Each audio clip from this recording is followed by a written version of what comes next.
오늘도 우리를 여전히 변함없는 하나님의 사랑으로 예배의 자리를 부르신 하나님께 모든 영광과 찬송을 돌려드립니다. 이 시간 우리 하나님의 말씀을 함께 보도록 하겠습니다.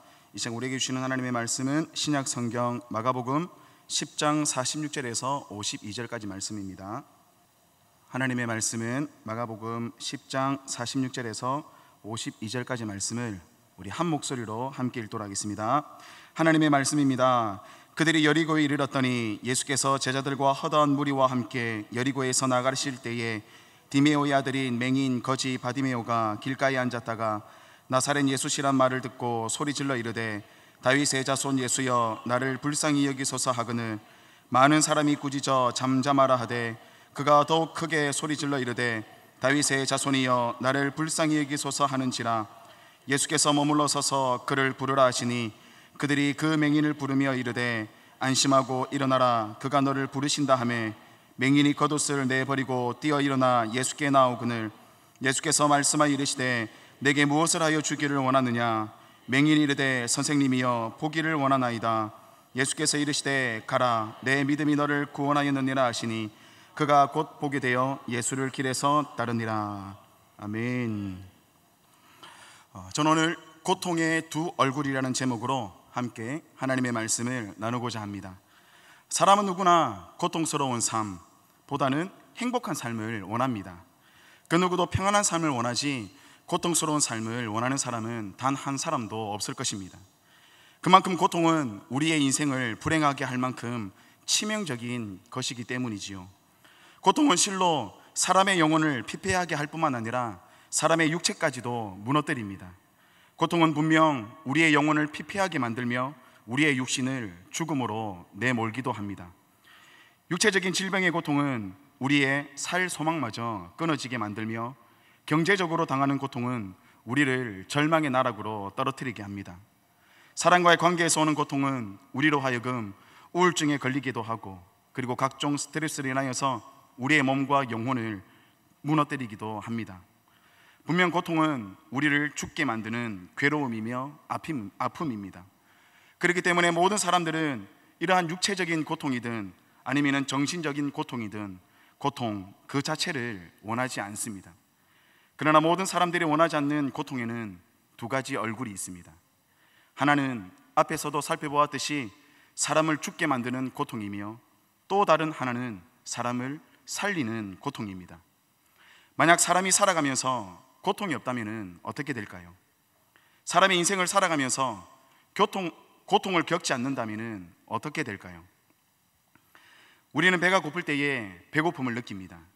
우리가 느끼는 이 배고픔 역시 몸이 보내는 고통입니다. 우리는 그 배고픔의 고통을 통하여서 음식을 먹게 되며 몸에 영양분을 제공하게 됩니다. 그러나 이 배고픔의 고통을 느끼지 못하게 되면 음식을 먹고 싶은 마음이 생기지 않겠죠. 그렇게 되면 우리 몸은 영양실조에 걸려 결국에는 죽게 될 것입니다. 갈증은 우리 몸에 물이 부족하다라고 해서 보내는 고통입니다.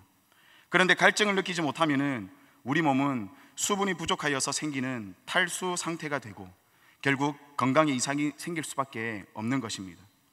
우리 몸은 어디가 아프면 고통이라는 신호를 보냅니다. 배가 아프면 복통이라고 하죠. 그리고 머리가 아프면 두통이라고 합니다. 그리고 치아가 아프면 치통이라고 하고 허리가 아프면 요통이라고 합니다. 이렇게 몸이 보내는 통증을 통하여서 우리는 몸이 아프다라는 것을 알게 되는 것입니다. 그러면 병원에 가서 치료를 받을 수 있고 약도 먹으면서 다시 건강을 회복할 수가 있는 것입니다. 아기를 출산하신 분들은 모두 다 느끼셨겠지만은 아기가 태어나기 위해서는 산모의 극한에 달하는 진통이 필요합니다. 만약 출산을 하는데 진통을 느끼지 못한다면 어떻게 될까요? 산모는 아이를 낳을 수 없을 뿐만 아니라 산모나 아이 모두 생명이 위험할 수 있습니다. 고통은 분명 산모에게 있어서 큰 괴로움이며 아픔입니다. 그러나 그러한 고통이 있어야지만이, 그러한 진통이 있어야지만이 아기를 낳을 수 있기 때문에 고통은 분명 사람을 아프게 하고 괴롭게 하는, 죽이는 그러한 것이 맞지만은 그러한 고통은 또한 사람을 살리는 고통이 되기도 한다는 사실입니다. 그렇기 때문에 고통에는 두 얼굴이 있다라는 것입니다. 오늘 읽은 본문에는 여리고에 사는 바디메오라는 사람이 나오고 있습니다. 마가복음의 저자인 마가는 그를 소개하기를 그의 아버지는 디메오이며 그는 앞을 볼 수 없는 맹인이라고 소개를 하고 있습니다. 우리 46절의 말씀을 함께 보겠습니다. 그들이 여리고에 이르렀더니 예수께서 제자들과 허다한 무리와 함께 여리고에서 나가실 때에 디메오의 아들인 맹인 거지 바디메오가 길가에 앉았다가, 디메오의 아들인 바디메오는 인간이 겪을 수 있는 모든 고난을 당하고 있었던 그러한 사람이었습니다. 그는 가장 먼저 앞을 볼 수 없는 육체적인 고통을 겪고 있었습니다. 바디메오는 언제나 자신이 보는 세상은 검정색뿐이었습니다. 자신의 얼굴도, 사랑하는 사람들의 얼굴도 볼 수 없는 캄캄한 어둠 속에 늘 갇혀 살아야만 했습니다.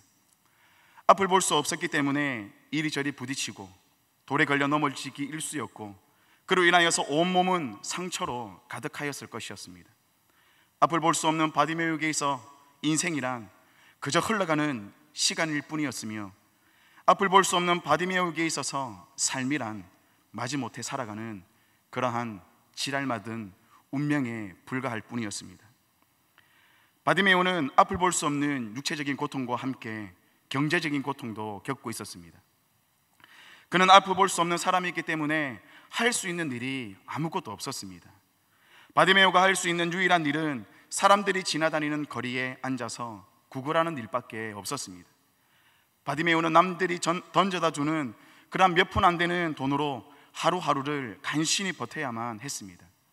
바디메오에게 있어 굶주림과 헐벗음은 일상이었고 아주 익숙한 그러한 생활이었습니다. 몇 년 전에 어느 한 기관에서 자취를 하는 대학생 161명을 상대로 하여서 자취를 하면서 가장 서러울 때가 언제인지에 대하여서 질문을 하였습니다.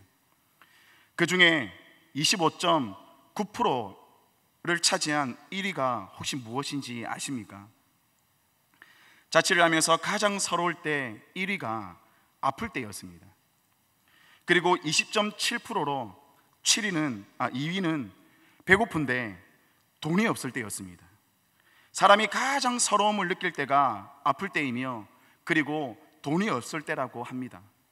바디메오는 이처럼 사람이 가장 서러움을 느낀다는 육체적인 고통과 경제적인 고통 모두를 겪고 있었던 그러한 불쌍한 사람이었습니다.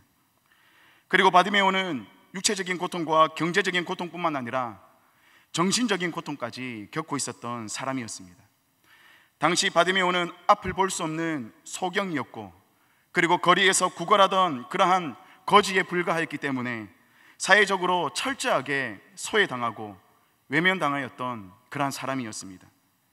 누구 하나 그를 거들떠 보지도 않았던 사람이었습니다. 누구 하나 그를 귀하게 여기지 않았습니다. 그저 거리에 앉아 구걸하는 냄새나는 사람으로만 취급하였을 뿐이었습니다. 바디메오 그도 사람인지라 자신의 처지를 한탄하며 자신이 처한 고통에서 벗어나고 싶은 마음이 있었을 것입니다.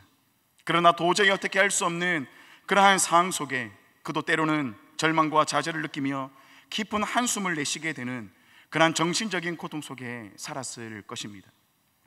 이처럼 바디메오는 인간이 겪을 수 있는 모든 고통인 육체적인 고통, 그리고 경제적인 고통, 그리고 정신적인 고통까지 겪으면서 앞을 볼 수 없는 소경이었고, 길가에 앉아 구걸하던 거지이자 사회 속에서 철저하게 소외되고 외면당하였던 그러한 가냘픈 사람이었습니다.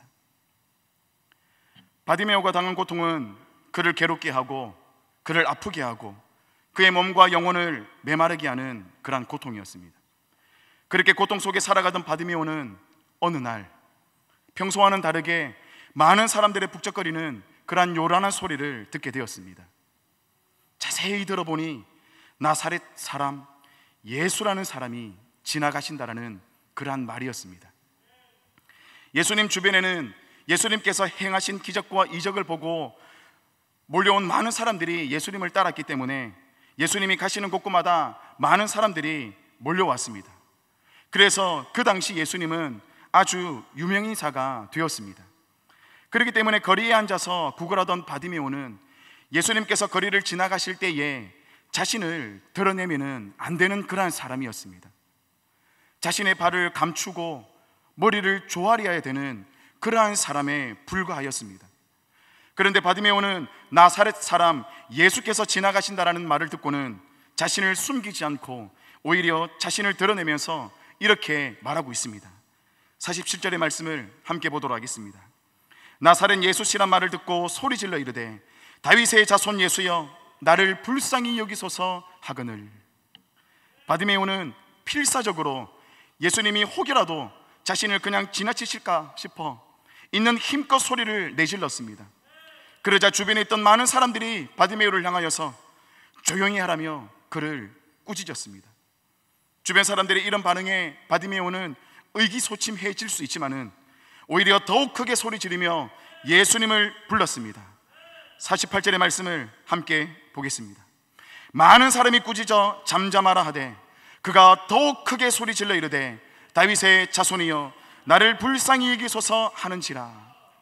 바디메오는 평생을 앞을 볼 수 없는 그런 육체적인 고통과 거리에 앉아 구걸하며 살 수밖에 없는 경제적인 고통과 그로 인하여 겪게 되는 사회적으로 소외감과 외면으로 인한 정신적인 고통 속에 괴로움과 아픔을 당하였던 그러한 사람이었습니다.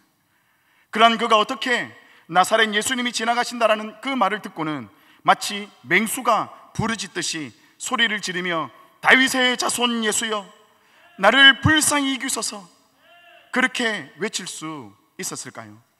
무엇이 그로 하여금 사람들의 그 꾸짖는 소리에도 불구하고 예수님을 향하여 더욱 소리 지르며 다윗의 자손이여 나를 불쌍히 여기소서라고 외치게 하였던 것이었을까요? 그것은 바로 그를 평생 괴롭게 만들고 아프게 만들고 그의 영혼과 몸을 메마르게 하였던 고통이었습니다. 바디메오는 그가 당한 그 고통 때문에 예수님이 지나가신다라는 그 말을 듣자 예수님을 향하여서 다윗의 자손 예수여 나를 불쌍히 여기소서라고 외칠 수 있게 되었던 것이었습니다. 만약 바디메오에게 있어서 앞을 볼 수 없는 육체적인 고통이 없었다면 어떻게 되었을까요? 육체적인 고통도 없이 경제적인 고통도 없이 정신적인 고통도 없었다면 성경의 바디메오는 기록되어 있지 않았을 것입니다. 그러나 바디메오가 당한 그 고통이 그로 하여금 예수님을 찾게 하였고 예수께로 나아가게 한 것이었습니다. 바디메오는 그 고통을 인하여서 예수님을 찾았고 결국 예수님을 만나게 되었습니다. 바디메오를 만난 예수님은 51절에서 이렇게 말하였습니다. 예수께서 말씀하여 이르시되 내게 무엇을 하여 주기를 원하느냐. 예수님께서 내게 무엇을 하여 주기를 원하느냐라는 이 말은 네가 원하는 것은 무엇이든지 그게 설령 불가능한 일이라 할지라도 그 일을 내가 너에게 해줄 수 있다는 사실을 너는 믿느냐? 라는 그런 말이었습니다. 예수님은 이미 바디메오가 무엇을 원하는지 다 알고 계셨습니다. 그러나 예수님은 바디메오의 믿음을 보기를 원하셨습니다. 그러자 바디메오는 이렇게 대답합니다. 선생님이여 보기를 원하나이다. 사실 앞을 볼 수 없는 사람의 눈을 뜨게 하는 것은 불가능한 일입니다. 한번 손상된 시력은 돌아오지 않기 때문입니다. 그런데 바디메오는 이런 불가능한 일을 다윗의 자손으로 오신 예수님은 하실 수 있는 분이라고 믿었다라는 것입니다. 그래야 바디메오는 예수님을 향하여서 선생님은 불가능한 일을 행하실 수 있는 분이십니다. 선생님이라면 저희 눈을 뜨게 하실 수 있는 분이십니다. 그러니 선생님 보기를 원합니다. 이렇게 자신의 믿음을 고백하였던 것이었습니다. 그러자 예수님께서 52절에 이렇게 말씀을 하셨습니다. 예수께서 이르시되 가라 내 믿음이 너를 구원하였느니라 하시니 그가 곧 보게 되어 예수를 길에서 따르니라. 고통에는 두 얼굴이 있다라고 앞서 말씀드렸습니다. 사람을 죽이는 고통과 사람을 살리는 고통이 있습니다. 사람이 그저 고통으로만 여긴다면 그 고통은 나를 죽이는 고통이 되지만은 그 고통을 통하여 믿음을 가질 때에 예수님을 찾게 될 때에 그 고통은 나를 살리는 고통이 된다는 사실입니다. 평생을 육체적인 고통과 경제적인 고통 그리고 정신적인 고통 속에서 절망으로 가득한 바디메오의 그러한 인생이었지만은 그 고통에 믿음이라는 날개를 달고 예수님께로 향할 때에 그 고통은 더 이상 바디메오를 죽이는 고통이 아니라 바디메오를 살리는 그러한 고통이 되었다라는 것입니다. 바디메오를 괴롭히던 그 지독한 고통에 믿음이 부어지자 그 고통은 예수님께로 나아가게 하는 간절함이 되게 하였고 예수님을 만나게 되는 은혜의 통로가 되었다는 사실을 믿으시길 바랍니다. 제가 20대 후반에 참 감명 깊게 읽었던 그러한 책이 있습니다. 우리가 오르지 못할 산은 없다라는 그러한 책인데요, 이 책의 저자는 강영우 박사님이십니다. 강영우 박사님은 중학생 때에 학교에서 축구를 하다가 축구공에 눈을 맞아서 각막 박리를 앓게 되었는데 결국 시력을 완전히 잃게 되었다고 말하고 있습니다. 아버지는 실명되기 전에 돌아가셨고 어머니마저 아들의 실명에 대한 그 충격으로 몸져 누워 계시다가 뇌졸중으로 그만 세상을 떠나고 말았습니다. 그리고 몇 년 뒤에는 의지하던 누나마저 죽고 말았습니다. 정말 강영호 박사님의 어린 시절은 보이지 않는 눈처럼 온통 어둠밖에 보이지 않는 그러한 절망과 고통 그 자체였습니다. 그러나 강영호 박사님에게는 믿음이 있었습니다. 절망과 고통 속에서 자신의 인생을 포기하지 않고 오히려 자신을 절망으로 이끄는 그 고통은 자신을 더욱 하나님께로 나아가게 하는 그러한 축복이었다는 사실을 깨닫고 그때부터 강영호 박사님은 공부에 올인을 하게 되었습니다. 그래서 강영호 박사님에게 처음 다가온 고통은 분명 강영호 박사님을 죽이는 그러한 고통이었습니다. 앞을 볼 수 없는 고통, 부모님이 다 죽고 더 이상 이 땅에서 만날 수 없는 그 고통, 그리고 의지하였던 그 누나마저도 죽게 된 그 고통은 이로 말로 표현을 할 수 없는 것입니다. 그러나 그 고통을 믿음의 눈으로 바라보게 되자 그 고통은 더 이상 강영호 박사님을 괴롭히고 절망으로 빠지게 하여 몸과 영혼을 죽이는 그러한 고통이 아니라 예수님께 나아가게 함으로써 강영호 박사님을 살리는 고통, 비록 육신의 눈은 뜰 수 없지만은 영의 눈이 뜨이게 되어지는 그러한 고통이 되었다라는 사실이었습니다. 강영호 박사님은 2001년 미국의 부시 대통령 행정부에서 백악관의 장애인위원회 정책 차관보에 임명이 되었습니다. 강영호 박사님은 2012년 2월 23일에 별세를 하였지만은 지금도 수많은 사람들에게 있어서 실행과 역경 속에서도 꿈과 소망을 품게 하는 인생 역전의 사람으로 많은 사람들의 내리 속에 기억되어져 있습니다. 강영호 박사님은 이렇게 말하였습니다. 지금 와서 생각해 보니 그 당시 하나님께서 나의 눈을 안 고쳐 주신 것이 나에게 가장 큰 축복이었다는 것을 깨달았습니다. 만약 하나님께서 내 눈을 고쳐 주셨다면 저는 이런 자리에 이런 영광을 누리지 못하였을 것입니다. 그리고 강영호 박사님은 그의 생애의 마지막에 이렇게 말을 하였습니다.